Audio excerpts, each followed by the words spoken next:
मौलिक कर्तव्यों की चर्चा में आप सभी का स्वागत है। भारतीय संविधान के भाग 4A और अनुच्छेद 51A में मौलिक कर्तव्यों की चर्चा की गई है।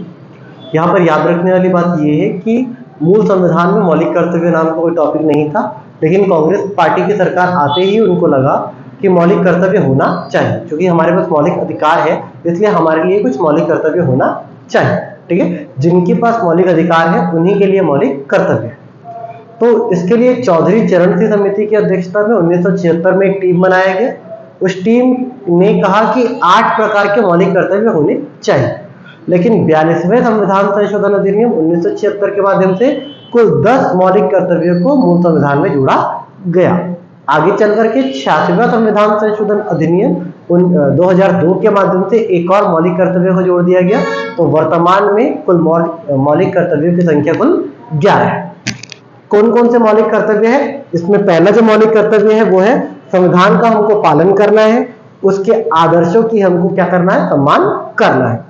दूसरा कहता है, ठीक है, हमारे राष्ट्रीय आंदोलन में भाग लेने वाले जो लोग हैं, ठीक है, हमारा राष्ट्रीय ध्वज है, उनका हमको क्या करना है? सम्मान करना है। संप्रभुता और एकता के साथ अखंडता, इन चीजों को क्या करना है? बनाए रखना है। इसके बाद कहता है देश की हमको रक्षा करना है, आह्वान करने पर मतलब बुलाए जाने पर हमको देश की सहायता में जाना है।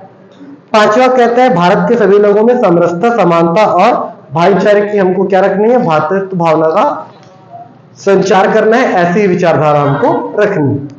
6वां कहता है अपनी संस्कृति को हमको, अपनी परंपरा को हमको, गौरवशाली परंपरा को हमको बनाए रखना है।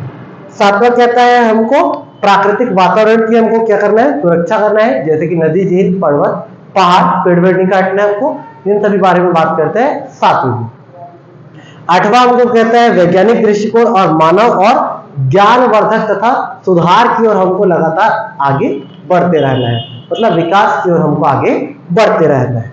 9वां कहता है सार्वजनिक संपत्ति को हमको किसी भी प्रकार से, ठीक है, नुकसान नहीं पहुंचाना है। 10वां कहता है व्यक्तिगत गतिविधि और सामूहिक गतिविधि के सभी क्षेत्रों में उत्कर्ष की ओर बढ़ने का, मतलब विकास की ओर बढ़ने का हमको क्या करना है? प्रयास करना है। इसके साथ साथ कहता है 6 से 14 वर्ष के बच्चों को अनिवार्य शिक्षा प्रदान करने के लिए शिक्षण केंद्र तक भेजना है।